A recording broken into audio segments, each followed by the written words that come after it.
8 das 12 bacias hidrográficas do país nascem no Cerrado, berço das águas. O segundo maior e mais rico bioma brasileiro é o tema do Repórter Senado de hoje.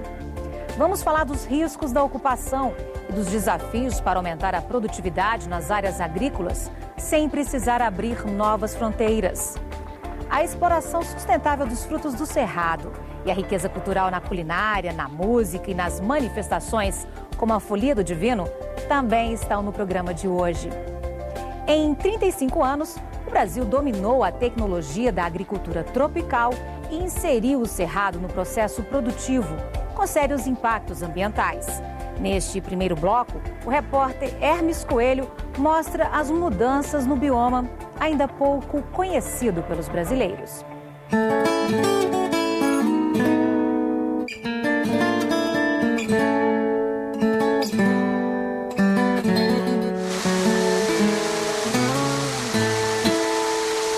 Quando você ouve a palavra cerrado, qual é a primeira palavra que vem à sua cabeça? Água cristalina.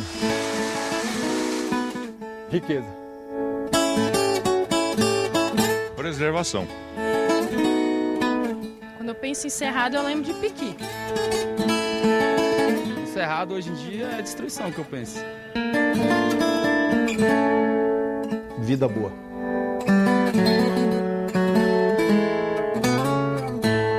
Um mosaico de paisagens únicas no interior do Brasil.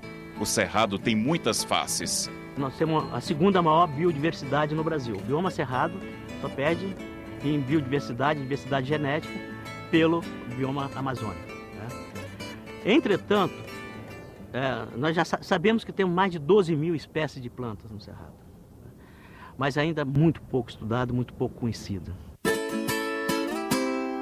Uma característica interessante do Cerrado é uma diversidade beta grande, que essa diversidade beta é uma mudança na composição de espécies entre localidades. Então, quando a gente fala de fauna do Cerrado, a fauna do Cerrado do sul do bioma, ela não é necessariamente igual à fauna do Cerrado que você vai encontrar em porções mais ao norte do bioma. Uma outra essência do bioma Cerrado é que há uma diversidade de tipologias florestais ou silvestres muito variada. O Cerrado é muitos em um só. Diversidade que se apresenta em 5 diferentes fisionomias. O campo limpo, com áreas campestres amplas, sem arbustos. O campo sujo, grande área terrestre com arbustos. A mata de galeria, que fica perto dos rios. O cerradão, floresta densa e elevada que se destaca das demais paisagens. E cerrado, com árvores tortuosas e baixas, espaçadas em campos verdes, fixadas em solo vermelho. Isso permite uma grande diversidade de espécies, tanto vegetais e como, consequentemente, animais também.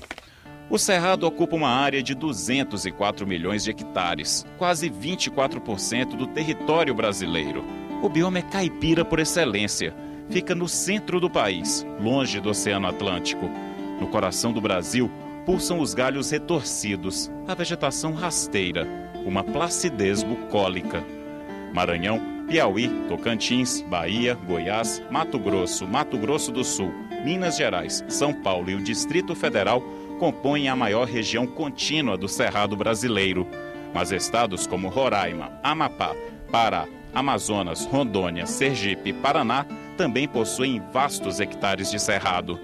Para este professor do Departamento de Engenharia Florestal da Universidade de Brasília, o Cerrado ainda é um gigante desconhecido. O Cerrado ele é principalmente conhecido perto de grandes cidades, onde estão instituições de pesquisa, onde tem grandes empreendimentos de infraestrutura, como hidrelétricas, em que você tem um investimento muito grande em aquisição de conhecimentos de biodiversidade.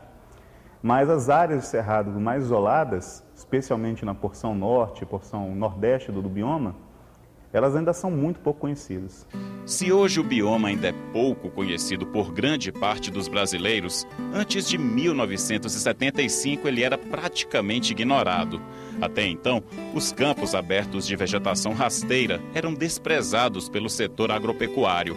Há quase 40 anos, a Embrapa desenvolveu tecnologia para superar a baixa fertilidade dos solos. O primeiro desafio foi construir o solo. Começamos a desenvolver pesquisa para desenvolver o solo, né? E aí caracterizando a deficiência de nutrientes, a quantidade dos nutrientes que você teria que colocar em níveis econômicos, E foi uma concentração muito grande de pesquisa nessa área, inclusive com cooperação internacional, e avançamos. E fomos disponibilizando essa tecnologia, já trazendo os produtores e, consequentemente, você tem um solo já recuperado, nós tínhamos que desenvolver sistemas de produção, tanto vegetal como animal. Então, em paralelo, a recuperação do solo, a reconstituição do solo, nós trabalhamos no desenvolvimento de cultivares, né? E, principalmente, o carro-chefe foi a soja.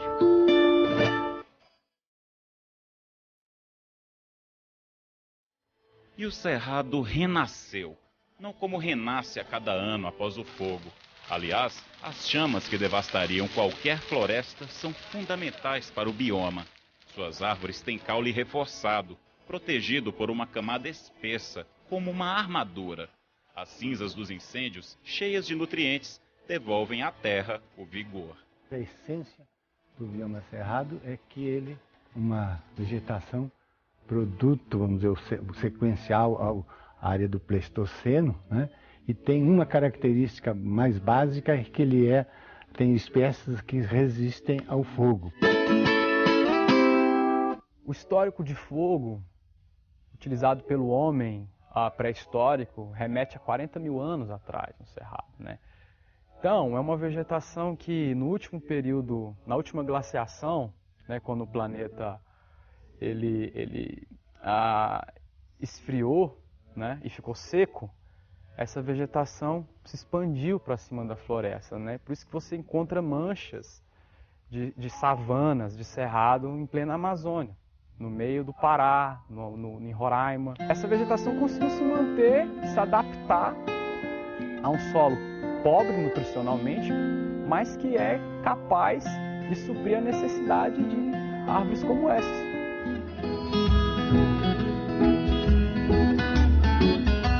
O solo fértil e os vastos campos atraíram agricultores de outras regiões do país, principalmente do sul. A promessa de uma terra apta para o plantio e para a criação de gado foi o que trouxe a família do senador Blairo Maggi do Rio Grande do Sul para o Mato Grosso. Em poucas décadas, ele se tornou um dos maiores produtores de grãos do mundo. Meu pai e minha mãe é o que a gente chama hoje de sem terra e sem teto, né? Eles não tinham nem terra e nem casa. E migraram para o Paraná, dentro daquela marcha para o oeste, que o Getúlio Vargas ainda tinha feito, e depois migraram para o centro-oeste e para o Cerrado. Então a nossa vida está muito ligada ao Cerrado, principalmente ao Cerrado mato-grossense. Aproveitando o período em que o governo fez de ocupação da marcha para o Cerrado também, e a Embrapa, criando as condições necessárias para o desenvolvimento de novas variedades de soja, ocupação do solo, práticas culturais, nós migramos então para o Centro-Oeste e aqui construímos não só a nossa família, mas também um patrimônio, né? A chegada dos produtores e o investimento maciço em agronegócio transformaram o Cerrado e tornaram o Brasil celeiro de alimentos. Em poucas décadas, a paisagem de árvores rústicas se transformou no verde organizado do plantio de soja, milho, alho, feijão ou no pasto de gramíneas, que alimenta grandes criações de gado. A ação humana deixou quase metade do bioma drasticamente alterado. O grande problema nosso hoje aqui é a ocupação humana, né? O processo de ocupação do espaço que a vegetação natural ocupa. E junto com essa é o desrespeito que nós temos às nossas leis e pela falta dos mecanismos de orientação, de conscientização, né? E de, vamos dizer assim, de transferência de informação e obrigações, direitos e deveres entre os urbanos e os rurais.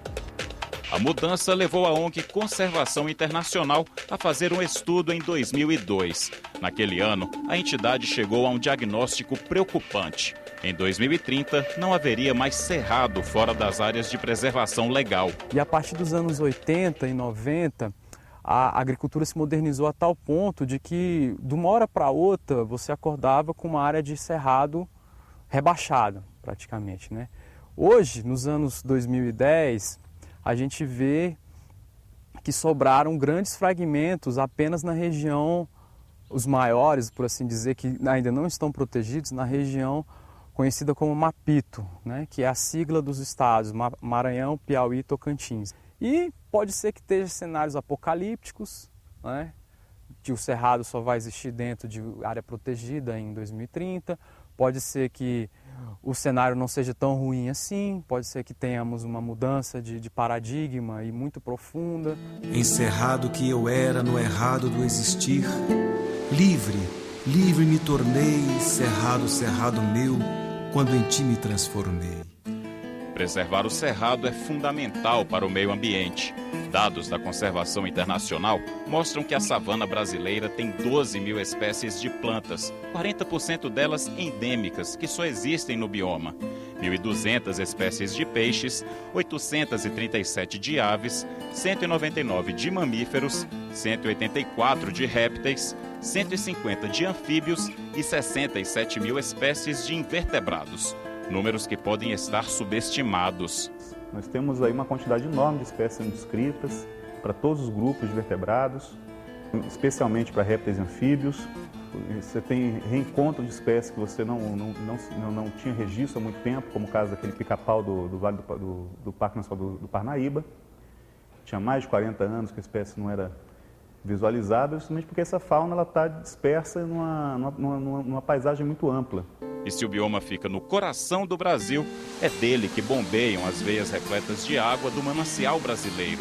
O Cerrado é responsável por 70% das bacias Platina, do Tocantins Araguaia e do Rio São Francisco. Fomos à estação Águas Emendadas, que fica a 50 quilômetros do centro de Brasília, para conhecer um ponto de dispersão que abastece 2 bacias. Este marco representa a divisão de águas que acontece aqui dentro da Estação Ecológica Águas Emendadas. Nós estamos a poucos metros da vereda, onde parte das águas vai para a bacia dos rios Tocantins e Araguaia e a outra parte para a bacia Platina. Ao meu lado está o pesquisador da Embrapa, Jorge Werneck. Jorge, como é que funciona esse sistema? Essas águas, elas vão caminhar quantos quilômetros até chegarem, até formarem essas bacias? Essa região aqui é muito interessante porque a gente está numa região alta, onde existe uma vereda, e dessa grande vereda você tem nascentes que vão para a bacia do Rio da Prata, ou a bacia do Paraná, para o lado brasileiro, ou seja, passam lá na hidrelétrica de Itaipu, né, e rodam, enfim, 3.000 quilômetros aproximadamente até chegar no oceano. E para o outro lado, você tem uma parte das águas dessa vereda vertendo para a bacia do Rio Tocantins, né, que rodam aproximadamente 2.500 quilômetros dentro do território brasileiro, né, gerando desenvolvimento, gerando crescimento para todo o país e fornecendo água para as pessoas. Né? Você pode mostrar para a gente, então, a vereda grande? Sim, vamos lá. A trilha é curta, é só desviar de algumas árvores da mata de galeria para chegarmos às Águas Emendadas. O solo aqui tem a leveza de um colchão. Poucos centímetros de terra separam nossos pés do lençol de água logo abaixo. Acaba que o cerrado funciona como um grande guarda-chuva para o país. A água que cai aqui, ela se distribui por quase todo o continente. E dentro do Brasil, o cerrado ele fornece água, né? Ele está na cabeceira, na parte alta, de 8 das 12 grandes regiões hidrográficas brasileiras. As características do solo do cerrado também fazem com que o cerrado ele forneça para o resto do país essa água, inclusive durante os períodos secos. Importância que ecoou no Congresso. O Senado aprovou uma proposta de emenda constitucional que transforma a Caatinga e o Cerrado em patrimônio nacional. Reconhecimento que servirá de base para políticas públicas de conservação dessas regiões. A PEC ainda está sob análise da Câmara dos Deputados. Para a gente é de extrema importância porque ela traz o reconhecimento da sociedade brasileira, não é só dos parlamentares, da importância desse bioma em termos estratégicos para o país. Toda iniciativa orientada para a valorização do bioma cerrado é bem-vinda. Eu não vejo nenhum motivo, né, para não apoiar essa iniciativa. Acho que tem toda...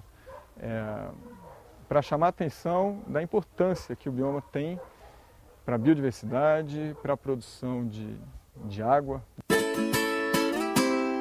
Eu acho que a legislação brasileira que já existe, da proteção tal como ela é hoje, com os percentuais, com os limites, o que você pode fazer, eu diria com toda tranquilidade, não tem nenhum país do mundo que tenha a legislação ambiental que tem e que tem os produtores e a sociedade com a consciência que tem de como ocupar essas coisas. Então, eu assim, não sou favorável a coisas que venham engessar mais a administração das cidades, a locomoção das pessoas, a forma de como fazer. Eu sou mais pela livre iniciativa e pela responsabilização das pessoas que fazem as coisas erradas.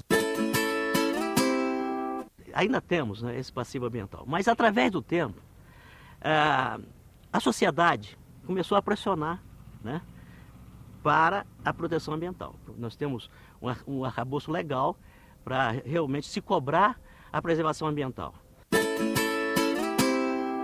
O Código Florestal para o bioma cerrado, ele flexibilizou ainda mais a possibilidade de abertura de novas áreas.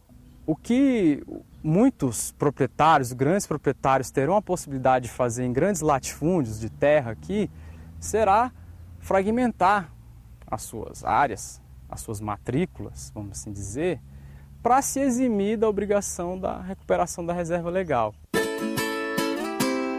Todos os estudos que foram feitos, né, focando mudança da legislação do Código Florestal sobre conservação de animais, tem mostrado uma perspectiva de perda muito grande. Por um fator muito simples, você quebra a possibilidade desses animais migrarem entre ambientes úmidos e secos. Isso aí é fundamental para a fauna do Cerrado. Há quem tente reconstituir o cerrado original para compensar esse passivo. O agrônomo Mauro Márcio Oliveira cultiva ipês, barus, jatobás e centenas de outras plantas típicas em 62 hectares no núcleo rural de Tabatinga, a 60 quilômetros de Brasília. Em 5 anos, o mateiro, como ele gosta de ser chamado, já plantou 36 mil árvores e espera produzir de maneira sustentável antes do fim da década. Para mim, a infraestrutura da minha produção se chama árvore. Então, o que eu quero da árvore? Primeiro, que ela projete sombra sobre o solo, me controle a intensidade dos ventos, que não permita a queda da umidade relativa como nós temos em Brasília durante a época seca. Então eu vou criando um conjunto de condições que vai mudar meu microclima. E aí eu vou poder desenvolver, vamos dizer assim, explorações de caráter extremamente comercial. Então, uma delas que eu pretendo fazer é produção de galinha caipira, solta. Não quero galinha estabulada, não quero galinha em galpão, criação industrial. Eu quero uma criação de galinha praticamente selvagem. O replantio é um caminho, mas a geração de riquezas e a necessidade produtiva impõem outros desafios. Aumentar a produtividade por hectare e não expandir a fronteira agrícola para áreas de cerrado conservado. O Brasil tem intactos cerca de 60 milhões de hectares para o investimento agropecuário no cerrado, sem contar as áreas de proteção permanente e de reserva legal do bioma. A Embrapa Cerrados aposta em uma nova tecnologia, o sistema de produção integrada entre lavoura, pecuária e floresta. Um método que aproveita a água da chuva e aumenta a produção de grãos, de leite e de carne. Se produzir 4 toneladas por hectare ano de grãos, nós usamos a metade do tempo do solo. Com esse sistema integrado, nós produzimos 90% a 100% do tempo do solo. É o único país do mundo que você pode usar o solo 100% do tempo, né? É o diferencial que nós temos. E, consequentemente, triplicar a oferta de alimento no mesmo local. Por isso, nós não precisamos de imediato, ou no futuro, incorporar esses 60 milhões de hectares no Cerrado. Nós temos como verticalizar a produção. Para você ter uma ideia, na década de 80, quando começamos a agricultura no Cerrado, nós conseguimos tirar 1.800 quilos de produto por cada hectare trabalhado. Hoje, nas 2 safras que fizemos de soja e milho, a gente chega a tirar a 10 toneladas, um pouco mais por hectare. Então você veja que em 20, 30 anos nós crescemos muito, né? E se você olhar os gráficos do Brasil, você vai ver que nós não temos aumentado em área, mas temos crescido muito em produção. Isso graças ao Centro-Oeste, ao Cerrado, que dominou as tecnologias de fazer 2 safras, de poder fazer milho, poder fazer algodão também. Essas coisas precisam conciliar a conservação com a produção, porque a própria produção depende da conservação. depende da conservação dos remanescentes de vegetação que protegem as nascentes desses rios importantes, que protegem a recarga de aquíferos. Precisa haver a conservação dos estoques de carbono. Isso é mais do que o que nós plantamos com soja hoje no Brasil, né? Plantamos esse ano 26 milhões de hectares. Você vê o quanto que esse país, quanto que o Cerrado ainda tem, pode colaborar com a produção de alimento sem abrir, sem derrubar uma árvore. Então esta é a ênfase e o desafio da pesquisa da agora para frente. É preciso criar um dispositivo, criar mecanismos que também favoreça a conservação, que seja vantajoso conservar, que seja atrativo conservar.